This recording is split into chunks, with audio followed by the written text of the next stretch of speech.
Occasion ఏదైనా location ఎక్కడైనా తెలుగువారి వేడుక అంటే ఆలివ్ మిఠాయి ఉండాల్సిందే. Welcome to Suman TV. ప్రతీకారం తీర్చుకుంది భారత్. పహల్గామ్లో ఎవరైతే భారత పర్యాటకులపైన కాల్పులు జరిపి వాళ్ళ ప్రాణాల్ని బలి తీసుకుందో ఉగ్రవాద సంస్థ, ఆ ఉగ్రవాద సంస్థని తుదముట్టిస్తామని భారత ప్రధాని హామీ ఇచ్చారు. ఆయన ఇచ్చిన హామీ ప్రకారం ప్రతీకారం తీర్చుకుంది భారత ఆర్మీ. రాత్రి 1:44 ఆపరేషన్ సింధూర్ పేరుతో పాకిస్తాన్ కేంద్రంగా ఉన్న ఉగ్ర శిబిరాలపైన దాడులు చేసింది. పాకిస్తాన్లో మొత్తం పీఓకేలో ఒక 5 ఉగ్ర స్థావరాలు, అట్లాగే పాక్ భూభాగంలో 4 ఉగ్ర స్థావరాలు ఉన్నాయి. ఈ 9 చోట్ల ఒకేసారి మెరుపు దాడి చేసింది, మిస్సైల్స్తో విరుచుకుపడింది. ఒకసారి పాకిస్తాన్ చెప్తోంది, ఇప్పుడు భారత ఆర్మీ మా సైన్యం పైన, మా ప్రజలపైన దాడి చేసింది, అమాయకులైన మా ప్రజల్ని చంపే ప్రయత్నం చేసిందని ప్రపంచం ముందు కళ్ళబొల్లి మాటలు చెప్తోంది. కానీ ఒక్కసారి చూద్దాం భారత ఆర్మీ ఏ ఏ ప్రాంతాలని టార్గెట్ చేసిందో. నా దగ్గర ఒక మ్యాప్ ఉంది, ఆ మ్యాప్లో మీకు చూపించే ప్రయత్నం చేస్తాను.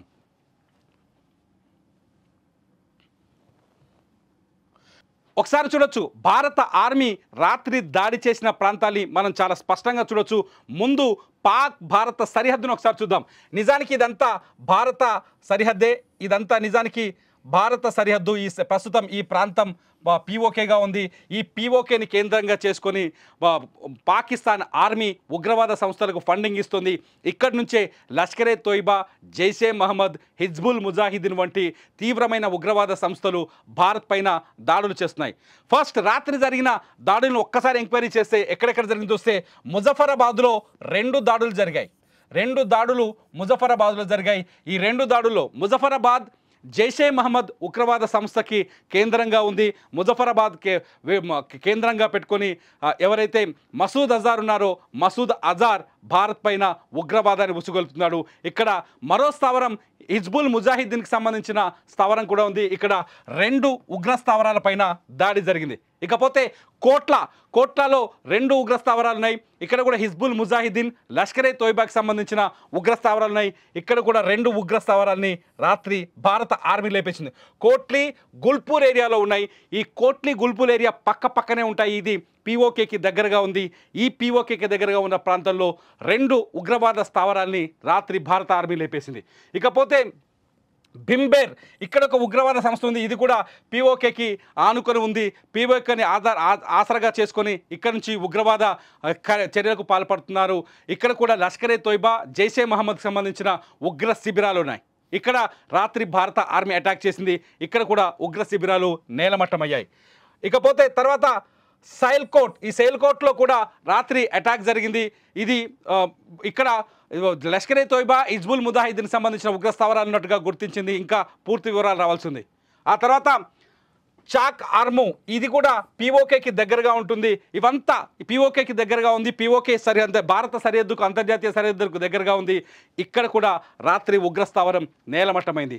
ఇకపోతే ముర్కిదే చాలా కీలకమైన ఉగ్రస్థావరం. లష్కరే తోయిబా ఏదైతే హఫీజ్ సయీద్ ఉన్నాడో, హఫీజ్ సయీద్ ఇక్కడి నుంచే తన సంస్థతో ఆపరేషన్స్ చేస్తున్నాడు. హఫీజ్ సయీద్ నడిపిస్తున్న, అతను నిర్వహిస్తున్న మసీద్ కూడా రాత్రి నేలమట్టమైనట్టుగా కొంత విజువల్స్ ద్వారా మనకు సమాచారం అందుతుంది. ఇక్కడే మదర్సాల పేరుతో యువతని రిక్రూట్ చేసి ఉగ్రవాదులుగా మారుస్తున్నాడు లష్కరే తోయిబా అధినేత హఫీజ్ సయీద్. ఆ తర్వాత భావల్పూర్, ఇది చాలా కీలకమైన ఏరియా. భావల్పూర్ ఇది పాకిస్తాన్ భూభాగంలో ఉన్న పంజాబ్ ఏరియాలో ఉంటుంది. ఈ భావల్పూరే జైషే మహమ్మద్కి కీలకమైన స్థావరం. భావల్పూర్లో ఉన్న ఎవరైతే మసూద్ అజార్కి సంబంధించిన కార్యాలయం ఈ భావల్పూర్లోనే ఉంటుంది. ఈ భావల్పూర్ ఆసరాగా చేసుకుని భారత్ పైన ఉగ్రవాదాన్ని ఉసుగొల్పుతుంది పాకిస్తాన్ ఆర్మీ. మొత్తంగా పాకిస్తాన్ ఆర్మీ ఉగ్రవాద సంస్థలకు డబ్బులిచ్చి ఆర్మీ కాపలా ఉండాల్సిన చోట ఉగ్రవాదుల్ని కాపలా పెట్టింది. మొత్తం ఇలా భారత సరిహద్దు చుట్టూ 42 స్థావరాలు ఉన్నాయి. ఈ 42 స్థావరాలను ఇప్పటికే భారత ఆర్మీ గుర్తించింది. చాలా క్లియర్గా శాటిలైట్ ఇమేజెస్తో సహా సిద్ధంగా ఉంది. ఈ ఆపరేషన్ సింధూర్ ఒకటే కాదు, ఆపరేషన్ సింధూర్లో మొదటి భాగం మాత్రమే అయ్యిందని, మరో దాడి కూడా జరిగే అవకాశం ఉందని భారత ఆర్మీ చర్చిస్తోంది. డిఫెన్స్ నిపుణులు చర్చిస్తున్నారు.